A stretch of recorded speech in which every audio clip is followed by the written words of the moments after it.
బాబాతో నా అనుభవాల పరంపర చెప్తూ ఉన్నాను కదండీ! అయితే ఈ వారం నేను చెప్పదలుచుకుంది, మనం చేసే పూజలు భగవంతునికి అందుతాయా?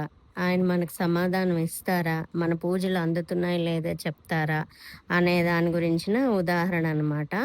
ఒకసారి మేము రుద్రాభిషేకము, తర్వాత సత్యనారాయణ వ్రతం చేయిస్తున్నాము. అప్పుడెందుకో నాకు చాలా క్యాజువల్‌గా మనసులో ఆ భావన కలిగింది. మనం ఏదో పూజ చేస్తున్నాం బానే ఉంది అనుకోని ఆయన్ని విగ్రహాన్ని నాకు మనసులోనే మాట్లాడుకోవడం అలవాటు కదా చిన్నప్పటి నుంచిని. అంటే కొత్తగా ఈ వీడియోనే చూస్తున్న వాళ్ళెవరన్నా ఉంటే ఈ బాబా అనుభవాలన్నీ ఒక ప్లేలిస్ట్‌లో ఉన్నాయి. అందులో వినండి మీకు తెలుస్తుంది. సో, నేను చిన్నప్పటి నుంచి అలవాటనమాట బాబాతో మనసులో మాట్లాడుకోవడం అన్నది. కాబట్టి నేను ఆ పూజ జరుగుతూ ఉన్నప్పుడు అక్కడ బాబా పటం కేసి చూస్తూ అంటే రుద్రాభిషేకం జరిగినా, సత్యనారాయణ జరిగినా బాబా ఫోటో గూడా ఉంటుంది గదా! సో, అలా చూస్తూ అనుకున్నాననమాట. నిజమేనా ఏదో మేము పూజలు చేస్తున్నాం కానీ, మేము శ్రద్ధగానే చేస్తున్నామా? మా శ్రద్ధ మీకు సరిపోయిందా? మీకు అందుతున్నదా? అనుకోని ఎలాగా తెలుస్తుంది అనుకున్నాను అంతే. నేనేం రుజువు చేయండి అని గూడా అనుకోలేదు. జస్ట్ ఆ ఆలోచన అలా మెదిలింది. మనం పూజలు భగవంతునికి అందుతున్నాయా? మనం శ్రద్ధగానే చేస్తున్నామా? అని జస్ట్ ఒక భావన మనసులో కలిగిందనమాట.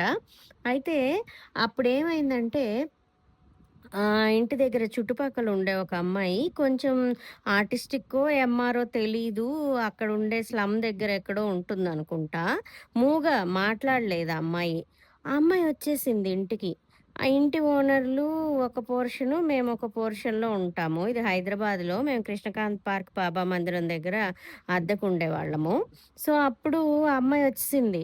అందరూ ఉండి పంపించేయండి, పంపించేయండి అన్నారు. మాకేంటంటే చిన్నప్పటి నుంచి కూడా బాబా దీంట్లో ఉండి ప్రతి ఒక్కళ్ళని కొంచెం భగవత్ స్వరూపంగా చూడడమే అలవాటు గాబట్టి, అంతగా చీదరించుకొని లేపోతే వీళ్ళెవరో వచ్చారనుకోని అలా ఉండే తత్వం కాదు మా ఇంట్లో ఎవ్వరికిని. అయితే ఏం చేయాలి అనుకోని పర్లేదు, పర్లేదని చెప్పి ఎలాగో సర్ది చెప్పామనమాట ఓనర్స్ పంపించేయమంటే. అప్పుడు మిగతా ఎవరిని ఆ అమ్మాయి ఏమి ఇబ్బంది పెట్టలేదు. ఒక 12, 13 ఏళ్ల పాప. మాటలు రావు. ప్రసాదం, ప్రసాదం అని అడిగిందో, లేపోతే ఏదో తింటానందో తెలీదమ్మా. పూజ అవ్వని అంటే పూజ ఇంకా ఇంకొంసేపులో అయిపోతుందనగా వచ్చింది. ఉండమ్మా, ఉండమ్మా అని పూజ కాకుండా పెట్టలేం గదా! అని. అయితే కొ ఉంది కొంసేపు అటు ఇటు తిరిగినట్టుంది. తర్వాత ఏం చేశామంటే, పాపకి వాళ్ళందరూ వద్దంటున్నారు గదా! మాకది భయమేసింది. సరే అయితే అమ్మ అన్నం పెట్టిస్తాను తీసుకెళ్ళి తింటావా అంటే, లేదు ఇక్కడే తింటా, ఇక్కడే తింటా అని అడిగి పెట్టించుకుని తినేసి వెళ్ళిందనమాట ఆ అమ్మాయి. అప్పుడు నాకు గాని తర్వాత మా అమ్మ వాళ్ళకి చెప్పాను నేను. నేను మనసులో ఇలా అనుకున్నాను.